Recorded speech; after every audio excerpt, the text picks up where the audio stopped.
मान सिंह, गिंगोली का युद्ध वाला राजा है मान सिंह, तो मान सिंह के लिए कहते हैं, मान सिंह के बेटा हुआ ही नहीं था, 3-4 रानियां थी, बेटा नहीं था। एक दिन मान सिंह बहुत विद्वान आदमी था, एक दिन मान सिंह बैठे, मान सिंह के साथ में 4-5 बंदे और बैठे, यूं हताइयां कर रहे थे इधर उधर। तो एक उच्चारण कवि थे, तो वो बड़े यूं टेंशन के अंदर बैठे हुए। तो मान सिंह ने पूछा, भाई रे तुम्हारी क्या टेंशन है, किस बात की है? तो सर टेंशन मेरे क्या, पूरे मारवाड़ के टेंशन है, मारवाड़ के पास वारिस नहीं है। मारवाड़ के पास क्या है?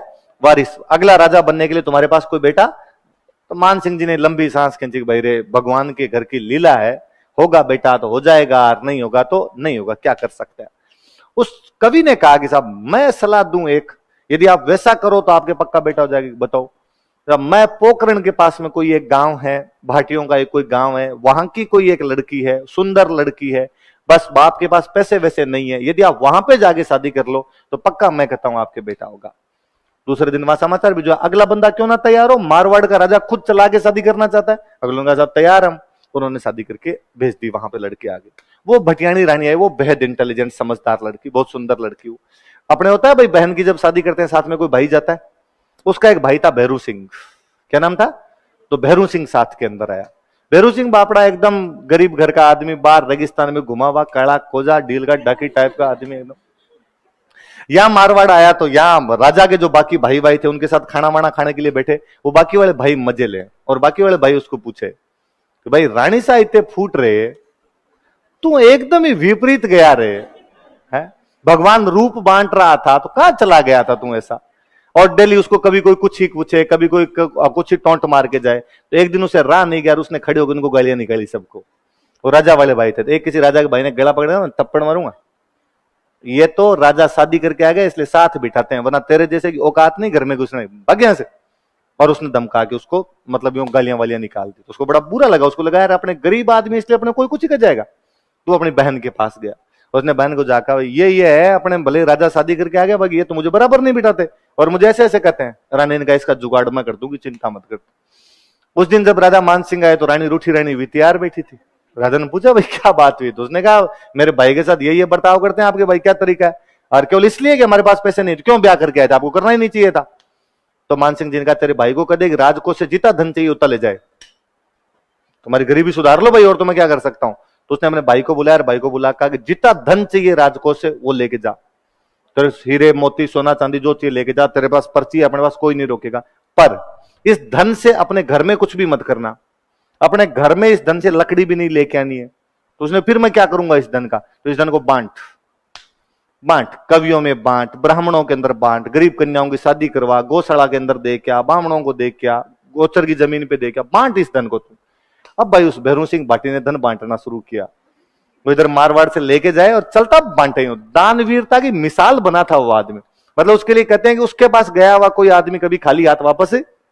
उसके वैसे किस्से हैं कि एक आदमी एक दिन भैरू सिंह खुद ऊंट पे सवार होकर जा रहा था और उसने देखा कि एक आदमी खेजड़ी पे चढ़ा हुआ उसकी पत्तियां झाड़ रहा है, लूंग होती है लूंग, लूंग झाड़ रहा है। तो उसने पूछा कि यार तेरे पास पशु है ही नहीं, कोई बकरी नहीं, भेड़ नहीं, ऊंट नहीं, तो लूंग किसके लिए झाड़ रहा है? तो उसने कहा मैं भैरू सिंह भाटी के पास जा रहा हूं और भैरू सिंह भाटी के पास जाऊंगा, मैं उसे मांगूंगा, वो मुझे ऊंट देगा, तो ऊंट लेके आऊंगा, तब आते टाइम तो ऊंट को भूख लगेगी, तो पहले से यहां पे इकट्ठा करके जा रहा है। तो उस भैरू सिंह ने वापस पूछा तुझे क्या पता कि भैरू सिंह तुझे जाते ही ऊंट दे देगा? उसने कहा तू नहीं जानता, चल चल तू रवाना हो यहां से। भैरू सिंह आज दिन तक जो भैरू सिंह के पास गया उसको भैरू सिंह ने कभी मना नहीं किया। भैरू सिंह खुद ऊंट से नीचे उतरा, उसने कहा मैं भैरू सिंह रख ऊंट, तू इतना ही कॉन्फिडेंस है। तो थोड़े दिनों बाद भैरू सिंह के साले का शादी थी। भैरू सिंह की लुगाई बापड़ी वैसी वैसी गरीब रहे, फटे पुराने कपड़े पहने, बेचारी कोई श्रृंगार के साधन नहीं उसके पास। उसने अपने पति को कहा कि थोड़ा बहुत कोई बिछुड़ी बिछिया तो मुझे ही ला के दो, बिंटी बिंटी हो जाऊं पीहर के अंदर, थोड़ी बहुत तो डंकी लगूं। भैरू सिंह ने कहा कि नहीं, ये जीजीबाई ने कहा ये पैसे केवल और केवल बांटने के लिए, पैसे तो नहीं दिए जाएंगे। बेचारी गई वहां पे, कहते वो जिस दिन शादी होनी थी उनके लड़के की शादी थी, मतलब लड़के की शादी थी, उसके भाई की शादी थी। तो वो सब लोग भी नीचे महफिल वफिल के अंदर बैठे हुए, सारे जितने रिश्तेदार आए हुए थे सब हताइयां वताइयां करे, संगीतकार आए वो गीत वीत गाए। महिलाएं जो थी वो छत के ऊपर चढ़ी हुई नीचे देखे भाई क्या नीचे फंक्शन चल रहा है नहीं चल रहा है। सब लड़कियां यूं बातें करे आपस में, ये वो जमाई सा आए हुए, ये वो जीजाजी आए हुए, इनके कपड़े इतने अच्छे, इनके कपड़े इतने अच्छे। सब लड़कियां भी तैयार हो रखी, वो बेचारी एक कोने के अंदर चुपचाप बैठी। वो भैरू सिंह कह कहती कि तू आ तो जाना कम से कम। भैरू सिंह ने कहा मैं शादी वाले टाइम पर एकदम आ जाऊंगा। तो वहां एक बूढ़ी सी महिला बैठी थी दूसरे उनके परिवार की, उसने उसको बुलाया और बुला के कहा कि भाई तू इतनी क्यों यूं उदास सी रहती है, तेरे पास गहने वहने भी नहीं है एकदम, और ये क्या कारण है तेरा, और कहाँ है, आए क्यों नहीं, तुम आपस में बनती तो है क्या सही। तो उसने बेचारे ने यूं फीके मुंह से कहा, भाई ठीक है बनती है, ऐसी कोई दिक्कत नहीं है, और गहनों का क्या करना है, ठीक हूं, ये कपड़े नहीं है मैंने जो पहन रखे हैं। चुपचाप बैठ गई वहां पर। इतने में वो संगीतकार गा रहे, सब लोग पैसे वैसे उछाल रहे वहां पर। इतने में समाज उधर से दूर से आवाज आएगी, भैरव सिंह आ रहा है, भैरव सिंह आ रहा है। तो संगीतकारों ने वो महफिल तो छोड़ी और सारे के सारे भैरव सिंह की तरफ भागे, क्योंकि पैसा मिलने की संभावना किधर से थी, भैरव सिंह की तरफ थी। तो पूरी की पूरी महफिल उधर, भैरव सिंह उधर यूं ऊंटों के ऊपर सोना चांदी लाद के आ रहा था, एकदम दूर से यूं फेंकता हुआ है। ससुराल में प्रदर्शन नहीं करे तो आदमी कहां करे, और ढंग से एकदम ये रुपए फेंकता हुआ है उधर से।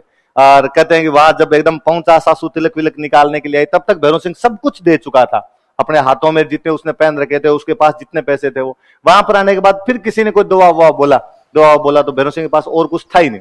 भैरव सिंह खुद के कान के अंदर गोखरू पहने हुए थे, भैरव सिंह ने वो गोखरू भी निकाले और वो दे दिए, ले जा तू। तो वो उसकी जो पत्नी ऊपर खड़ी खड़ी देख रही थी। अब सबका सेंटर ऑफ अट्रैक्शन कौन था, भैरव सिंह। वो उस बूढ़ी महिला को वापस कहती है कि मेरा गहना ये है, ये जो रेपुटेशन है तुम बाकी वालों को नहीं मिले, ये केवल भैरव सिंह को, ये कि पूरी की पूरी मजमा किधर चला गया, उसकी तरफ चला गया। एक राजस्थानी का दुआ अच्छा सा उस आदमी पे कि खीर समंदर नहीं घटे, ज्ञानी घटे न ज्ञान, नटे नहीं भाटी भेर जी ने टूट पड़े आसमान। कि समुद्र से पानी कम नहीं हो, ज्ञानी का ज्ञान कम नहीं हो। भैरव सिंह भाटी कभी किसी को मना नहीं करता, आसमान टूट सकता है लेकिन ये बातें कभी भी असत्य नहीं हो सकती है। तो ये वास्तव में से छोटे छोटे परिवारों में जाके राजा अक्सर शादी कर लिया करता था, ताकि उसके क्या हो जाए, बेटा। और ऐसे परिवारों में जो भी शादी होती उनमें बाद, और वास्तव में उस राजकुमारी के बाद में बेटा हुआ था, जो बाद में अगला जोधपुर का राजा बनता है। हालांकि फिर और किस्मत ही खराब थी मान सिंह, वो बेटा भी मर जाता है। तो मान सिंह जब मरा था, मान सिंह वापस कोई बेटा नहीं था, फिर कोई गोद लिया था, गोद लेके बाद में राजा बनाया गया था यहाँ पर। तो फिर पहली शादी पे लगेगा, और तो किस पे लगेगा, आगे बात समझ में। देखो अगला लिखो।